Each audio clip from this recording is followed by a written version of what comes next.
जय हिंद, वंदे मातरम। मैं वेटरन गोपाल कृष्ण बोल रहा हूँ। मैं एक ख़ास मैसेज, एक जानकारी जो हमारा हिंदुस्तान का समस्त एक्स सर्विसमैन को देने के लिए, ख़ास तौर पर हमारा जवान से लेकर जेसीओ तक जो हमारा पीबीओआरएस कैटेगरी में जो एक्स सर्विसमैन है, उनको एक ख़ास जानकारी देने के लिए इस वॉइस में आया हुआ है। जो 20 फरवरी 2023 को जो जंतर मंतर में हमने हमारा मांग के लिए हमने निवेदन दिया हुआ है, समानता का मांग करते हुए, ओआरओपी का मांग करते हुए, हमारा साथ में जो भेदभाव करने वाला, जो प्लेटफॉर्म को तोड़ने वाला निर्णय लेते हुए हम लोगों ने वहाँ इकट्ठा हो रहा है।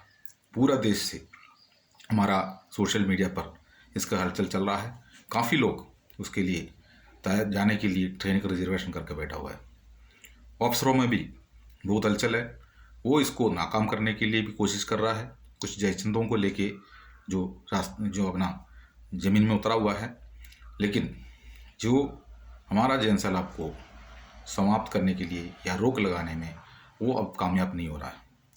अब काफ़ी संगठनों से अफसरों का जो लीडरशिप में जो संगठन चल रहा है, उसमें से काफ़ी एक्स सर्विसमैन अपना जगह अलग कर दिया गया है, जो कि भेदभाव का प्लेटफॉर्म को वो भी तोड़ना चाह रहा है।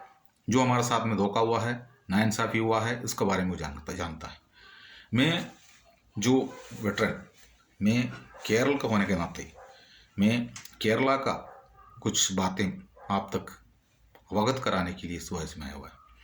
अभी जो साउथ का साइड में जो कर्नाटका हो, तेलंगाना, आंध्रा और तमिलनाडु, इन्होंने भी काफ़ी संगठन जो ओआरओपी का समर्थन के लिए जो 20 फरवरी 2023 को जंतर मंतर के लिए रवाना हो रहा है, जो कि हमारा केरल का किसी भी एक्स सर्विसमैन संगठन आपको ऐसा कोई मैसेज नहीं दिया है जो कि हम जंतर मंतर में पहुंचेंगे।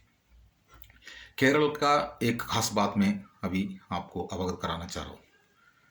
हमारा समस्त हिंदुस्तान के एक्स सर्विसमैन को इसका जानकारी भी होना चाहिए, जो कि सबसे ज़्यादा सैनिक संगठन काम करता है हमारा केरल में। जो केरला का वार्ड लेवल में, ब्लॉक लेवल में, तहसील लेवल में, जिला लेवल में एंड स्टेट लेवल में जो हमारा एक्स सर्विसमैन संगठन चलता है, राजनीतिक पार्टी का आड़ में चलता है, ऑफिसर का जो लीडरशिप में चलता है, ऑफिसरों ने कौन सा एनसीओ जेसीओ को उसमें सेलेक्ट किया है, उन्हीं से ही काम चलाता है। जो कि सामने दिखता है जेसीओ एनसीओ सेलेक्टेड व्यक्तियों को उसमें चयन करता है, और पर्दा का पीछे, कर्टन का पीछे बैठ के हमारा अधिकारी इसको नियंत्रण करता है। तो 90% एक्स सर्विसमैन केरला का हमारा स्टेट एक्स सर्विसमैन लीग में, Kerala state ex serviceman league में जो मेंबरशिप लिया हुआ है, और इसमें खाली मेंबरशिप नहीं होता है, जो एक परेड शीट के जैसा होता है। जिसे मान लो ये किसी भी महीने का 30 तारीख को या 31 तारीख को जो एक्स सर्विसमैन में पहुँचता है, सैनिक जो रिटायरमेंट होकर पहुँचता है, उनका फौज के जैसा परेड शीट के साथ में लिया जाता है। क्योंकि दाहिने बाएँ एक भी आदमी दाहिने बाएँ नहीं हो सकता है, और उसी जैसा परेड शीट साथ जो हमारा ट्रेनिंग परेड शीट हो या रोल कॉल परेड शीट हो या मॉर्निंग परेड शीट हो, ये सब आपने देखा होगा, उसी जैसा यहाँ नफरी लगता है। एक भी आदमी दाहिने बाएँ नहीं होता है। और जो एक्स सर्विसमैन जो लीग जो है, जो अपना फाइनेंशियली हर महीने का कटिंग या मंथली कटिंग, एनुअल कटिंग, इसी जैसा, और फंक्शंस, मंथली फंक्शन हो, क्वार्टरली फंक्शन हो या एनुअल फंक्शन हो, हमारा त्यौहार का फंक्शन हो, जो केरला का सबसे बड़ा त्यौहार तो ओणम होता है, हमारा समस्त एक्स सर्विसमैन सैनिक जानता है। तो उसमें बहुत बड़ा बड़ा ऑडिटोरियम को बुकिंग करके उसके अंदर खाने पीने का सब सुविधा रख के जो प्रोग्राम बनाता है, उसके सारे कलेक्शंस जो एक्स सर्विसमैन से लिया जाता है। सबसे ज़्यादा धन खर्च करता है, फाइनेंस खर्च करता है, वो केरला का एक्स सर्विसमैन है। इसके अलावा यूनिटों में, जैसे जो मान लो फाइटिंग फोर्स का यूनिट है, वो परमानेंट यूनिट होता है। वो परमानेंट यूनिट के अंदर से जो उनका व्हाट्सएप ग्रुप होता है, यूएस सूबेदार मेजर, वहाँ का सर्विंग सूबेदार मेजर, और वहाँ का कमांडिंग अफसर का जो मैसेज में जो यूनिट के अंदर फंक्शंस वगैरह कुछ भी हो, या जो रेसिंग डे हो, जो सिल्वर जुबली हो या गोल्डन जुबली हो, अभी तो हिंदुस्तान के अंदर गोल्डन जुबली तक पहुँच चुका है, ये सब चीज़ें जो गोल्डन जुबली तक जो फंक्शन है उसके लिए वहाँ से ऐलान करता है। अफसर वहाँ से फ़ोन कर लेता है, साहब आपको देखना चाहता है मैं, आप आइए, वो आइए। उसके बाद वो फैमिली के साथ में इनवाइट करता है, सब वहाँ पहुँचता है, जितना भी पैसा खर्च करना खर्च करके पहुँचता है वो। लेकिन वहाँ ऑफिसर उसको बुलाता है उसकी वजह से। अब वहाँ पहुँचेंगे, लेकिन जंतर मंतर में हमारा जो हक को जो हाईजैक करके लेके गए हमारे अफसरों ने, क्योंकि 8,000 से लेकर 22,000 रुपये तक अफसरों ने OROP स्केल ले लिया, जो कि उन्होंने उनके लिए जो भी हर चीज़ वो लेता है। जैसे मान लो फर्स्ट नंबर OROP जो है वो तो उन्होंने ले लिया है। उसके बाद हमारा जो जी अपना एक्चुअली हक वाला जो है, हमारा प्राइम मिनिस्टर ने बिल्कुल फरीदाबाद मेट्रो रेल उद्घाटन में जो उस चीज़ को दुरुस्त किया था, जो कि हमारा जवान हो, JCO हो, हवलदार हो, सब OROP लागू है। जो VRS का नाम पर भ्रमित करने वाला जो लोग, उसको भी उन्होंने चेतावनी दिया था, लेकिन हमारा ऑफिसरों ने हाईजैक कर दिया है। प्रीमेच्योर रिटायरमेंट का एक नाम लेकर आ गया, उसमें से एक हंग फंड बचा के उन्होंने अपना OROP ले लिया। अपना OROP को बढ़ोतरी में लेने के लिए उन्होंने क्या किया, एक तो जो 7th CPC जब आया था, उन्होंने तीनों सेना कमांडर ने उसको लेने में मना कर दिया। 1 साल तक ऐसे रहा, पूरा JCO जवान और अफसरों ने उसको लेने में मना कर दिया था। बाद में चर्चा करके ऑफिसर के लिए 2.81% और जवान JCO के लिए 2.57 ही रखा। अब उसके बाद अभी वो OROP जो सेकंड पार्ट आ गया 2019 में ड्यू था, तुरंत उन्होंने उसको ऊपर जो कोर्ट में चला गया, उसको रोक लगा दिया। 1 मैन जुडिशरी कमेटी का रिपोर्ट को गायब कर दिया, क्योंकि उन्होंने रिफंड का जो उसमें अफसरों के लिए ये लागू नहीं है, ये तो सूबेदार मेजर तक लागू है। हमारा कोशियारी कमेटी में क्लियर लिखा हुआ है वो OROP सूबेदार मेजर तक लागू है। जो 1976 तक हमारा जो सैनिक जो रिटायरमेंट होते थे उस टाइम पर उनको आखिरी पेमेंट, आखिरी बेसिक जो पेमेंट का 73% पेंशन में देते थे। और बाकी डिपार्टमेंटों को, जिससे सेंट्रल गवर्नमेंट को बाकी जितना भी डिपार्टमेंट हो, अधिकारी हो, सबको जो 60 साल की उम्र तक नौकरी करता है उनके लिए 33% पेंशन का प्रावधान थे। बाद में 3rd पे कमीशन में मांग उठा 50% चाहिए जो सेंट्रल गवर्नमेंट एम्प्लॉयज़ को, तब जाके जो हमारा ऑफिसरों ने जो हमारा जो जवान JCO का जो 73% था उसको 23% घटा के 50 में लेकर आ गया, और ऑफिसर और अन्य कर्मचारियों का 60 का उम्र तक नौकरी करने वालों को उठा के 33 से लेकर 17% अप करके उसको भी 50 में लेकर आया, तो 17% वहाँ ले लिया। उसके बाद हमको बता दिया आप लोगों को हम OROP दिलाएंगे। तब से लेकर 40-50 साल तक OROP की लड़ाई लड़ा, चलते रहा। कई लोग जो शमशान घाट तक पहुँच गया, OROP नहीं मिला, क्योंकि लीडर में हमारा ऑफिसर थे, उनको अच्छी तरह पता था OROP उनके लिए लागू नहीं है, इसलिए वो हमको नहीं मिला। क्योंकि उस टाइम पर सरकार भी देने के लिए तैयार थे तब, लेकिन ऑफिसरों ने दिलाने के लिए तैयार नहीं थे। और OROP का जो मांग उठा उस टाइम पर तरह तरह का बातें आया, आपको सबको पता है। और बाद में ये आ गया OROP अफसरों के लिए लागू नहीं है, 60 साल उम्र वालों को लागू नहीं है। तो बाद में एक कॉन्ट्रीब्यूटिव पेंशन वाला सिस्टम बीच में 2003 में लागू हो गया, तो काफ़ी लोग कॉन्ट्रीब्यूटरी पेंशन में चला गया, तो हमारा अफसरों को बिल्कुल रास्ता खुल गया। अब उन्होंने OROP अपने लिए ले लिया, और वो हमारे लिए जो अतरज है, जो कम उम्र में पेंशन आता है वो तो गवर्नमेंट की तरफ हमसे बेचा जाता है। केवल 10% प्रमोशन होता है सेना में, तो 10%, 90 आदमी तो सिपाही में आना ही पड़ता है, 10 आदमी तो आगे बढ़ेंगे, लेकिन वो 10 आदमी को किसी कारण से आगे सर्विस में जाके किसी कारण उसका रास्ता में हलचल पहुंचता है, फिजिकली अनफिट हो जाता है, प्रॉब्लम्स होता है, बीमार हो जाता है, तो उसकी वजह से वो प्रीमेच्योर आना चाहता है, तो उसको मंजूरी सेना ही दिया जाता है, और जो जरूरी कारण पे तो उनको मंजूरी भी दिया जाता है। अब मैं केरला का एक्स-सर्विसमैन के बारे में बता रहा हूँ। केरला का एक्स-सर्विसमैन जो किसी भी संगठन में, जो केरला स्टेट एक्स-सर्विसमैन लीग का संगठन में काम कर रहा है, अफसर उसमें लीडरशिप में रहता है, तो ये इस OROP का नॉर्थ इंडिया से जो मैसेज है हमारा सोशल मीडिया थ्रू हमारा मोबाइल में आ जाता है, तो उन्होंने उसको खोल के ज़रूर देखता है, लेकिन उसमें शेयर बटन को दबाने में या उसके अंदर जो लाइक बटन था उसको दबाने में, या उनको कमेंट्स बटन खोल के उसके अंदर कुछ कमेंट्स लिखने में डर लगता है, जो कि वो दूसरा ग्रुप में भेजेंगे तो उस ग्रुप में अफसर बैठा हुआ है, वो क्या सोचेंगे, इसलिए वो डर के मारे वो नहीं करता। और मेरा ही एक जो एक खास बात है, एक ये सूबेदार साहब का जो मेरे रिश्तेदार थे, उनका जो वाइफ रहता है, फैमिली पेंशनर है, वो हमको फ़ोन करके बोला, आपने जो मेरे पास मैसेज भेजता है तो हिंदी में होने के नाते हमें कोई समझ में नहीं आ रहा है। तो मैंने उनको बोला, आपने समझ में नहीं आता है तो आपका संगठन जो है उसमें जो एक्सर्विसमैन काफ़ी लोग रहता है उनको भेजिए, उसको शेयर करिए, वो आपको समझा देंगे। तो उनका कहना था, हमारा सेक्रेटरी ने, हमारा प्रेसिडेंट ने इसी जैसा मैसेज को ग्रुपों में नहीं डालना करके बोला हुआ है, ये नॉर्थ इंडिया से हमें गुमराह किया जा रहा है। OROP के लिए हमने, हमारा अफसरों ने चिट्ठी लिखा हुआ है और चिट्ठी उधर सुना हुआ है, और जो तरह तरह का बातें, और उनका चिट्ठी चिट्ठी क्या है, हमने देखा तमिलनाडु का एक, तमिलनाडु एक्सर्विसमैन लीग का एक ऑफिसर डायरेक्टर है उसका, अरसू साहब, कर्नल अरसू ने एक ऑडियो मैसेज डाला था। उन्होंने अपना तो ऑफिसरों का जो स्केल जो है अपना अकाउंट में ले लिया, नया स्केल में ले लिया, अपना बढ़ोतरी तो ले लिया, वो 8,000 से लेकर 22,000 तक उनको अकाउंट में पहुंच चुका अफसरों का, सब लेने के बाद। और बता रहा है जो GCO और ORS का जो 7 और 8 टेबल पे उन्होंने चिट्ठी लिखा हुआ है, डायरेक्टर जनरल को चिट्ठी लिखा, उसी जैसा जनरल सतबीर सिंह साहब ने भी वहाँ से चिट्ठी लिखा हुआ है।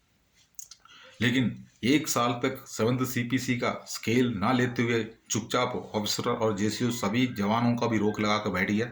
उसके बाद अपने लिए 2.81 फॉर्मूला अपनाया। उसके बाद JCO और जवान को जो 2.5 से नहीं देते हुए अपना बढ़ोतरी किया था, 1 साल तक ऐसे कर दिया था अपना मांग। और 7th CPC में जो अफसरों का जो फ्री राशन को समाप्त किया था सरकार ने, उनके अगेंस्ट में कोर्ट में जाके चैलेंज करके वो भी ले लिया। 2019 में जब अपना तो सरकार दोबारा आया, उस टाइम पर उन्होंने अपना वो जो फ्री राशन को दोबारा हासिल कर दिया। जो उनको जो भी लागू होता है वो ले लेता है, वो उनका पास उसके लिए तरीका है। हमारा ही भीड़ दिखा देता है जगह पे, क्योंकि हमारा भीड़ का सामने खड़ा होता है। उसके बाद सरकार को बताता है 28 लाख फौजी, 30 लाख एक्सर्विसमैन और 14 लाख जो ऑन सर्विस फौजी, और उनका जितना भी फैमिलीज और उनका दोस्त से जितना भी होता है, ये सब हमारा कहने पे चलता है। एक हद तक उनका कहने पे ही हम चल रहे थे। तो गवर्नमेंट को अभी तक का जो हिसाब में, अभी तक का हिस्ट्री में प्रूफ है इस चीज़ का। लेकिन उन्होंने अपने लिए हर चीज़ें लेना शुरू कर दी, हर चीज़ें उनको चाहिए।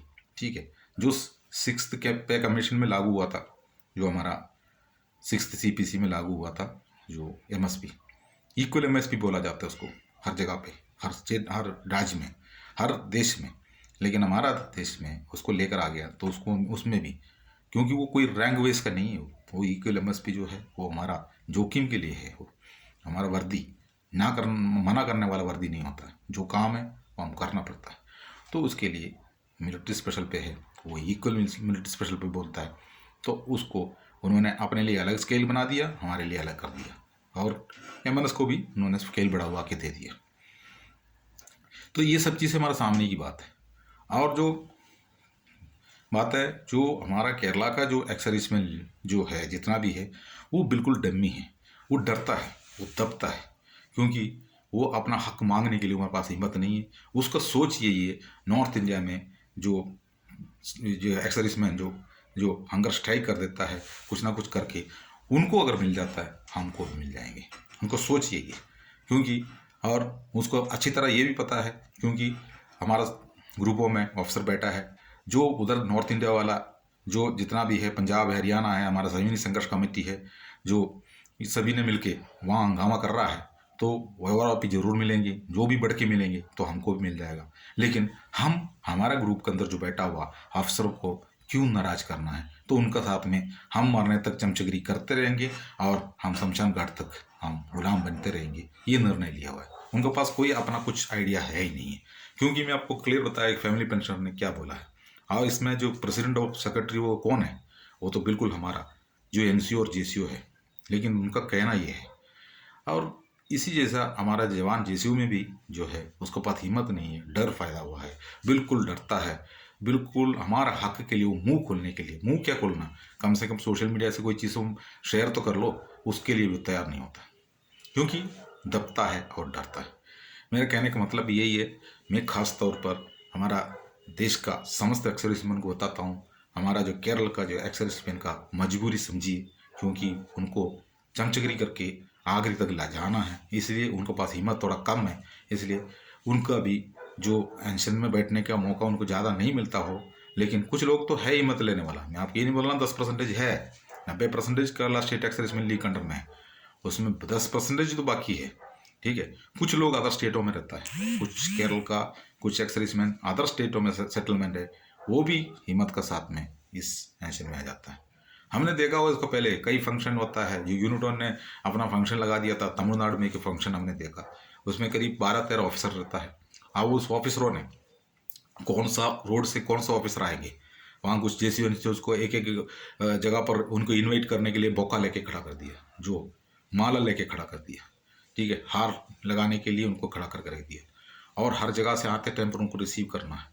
अब अफसर आ रहा है उधर से, अब यहाँ क्या करता है, डोल बजा के पटाखा फोड़ के उसको स्वागत करके उनको नीचे बैठने नहीं देता है, उनको अपना गाड़ी से 3-4 आदमी उनको गोद में उठा के, उसको गोद में लेके डांस करते हुए उसको लेकर आके जो स्टेज बना कर रखा उस कुर्सी में बिठाता है, और उसका मुंह में उनका हाथ में जो माइक दे देता है, वो उधर बैठ के कुछ भी बोल के वो हंसता है उस टाइम पर।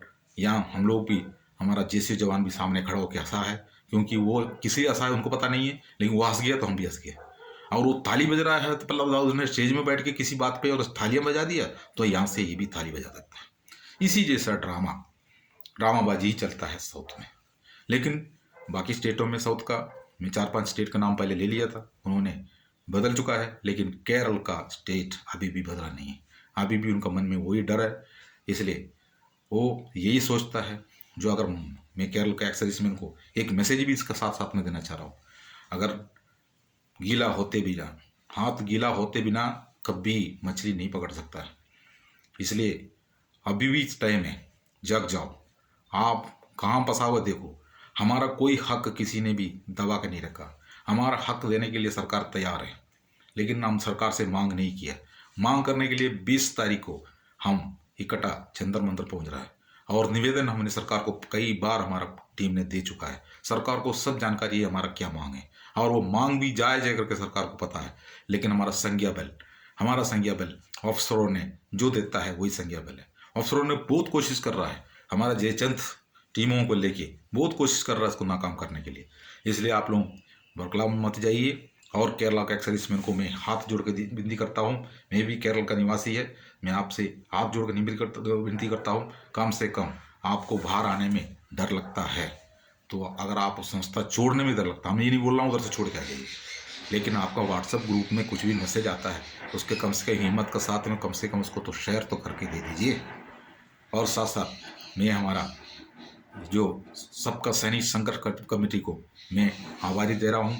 आप लोगों ने हमारा अन्याय के पीछे आवाज़ उठाया है, आपका साथ देने के लिए पूरे हिंदुस्तान के अंदर से पूरा एक्स सर्विसमैन आ रहा है, उधर पहुंचेंगे। आप लोग अभी भी उस जगह पर हमारा अरेंजमेंट करने के लिए, बाहर से आने वाला लोगों को उधर सेटलमेंट करने के लिए जो जगह ढूंढ रहा है, भाग दौड़ कर रहा है। हमारा जो कपिल सियानी वगैरह जो शौक है कम से कम बहुत दिन हो चुका है, और पंजाब से भी जो हमारा हरपाल सिंह है, जो कई लोग हैं, हम इसके अंदर जो नाम क्या लगना। अब जो मध्य प्रदेश से देखो, हमारा जो हम प्रताप जो नहीं है उनका साथ में तो बहुत घोर अन्याय हुआ था जो सेना के अंदर से।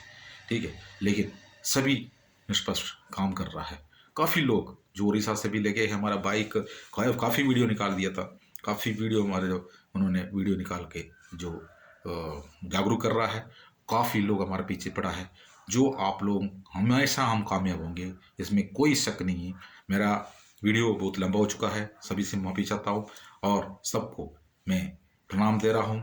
और केरल का निवासी को, केरल का एक्स सर्विसमैन को फिर भी मैंने चेतावनी दे रहा हूँ, अभी नहीं तो कभी नहीं है। कल हमारा पीढ़ी, केरल का पीढ़ी आपको माफ़ नहीं करेंगे। जय हिंद, वंदे मातरम, भारत माता की जय।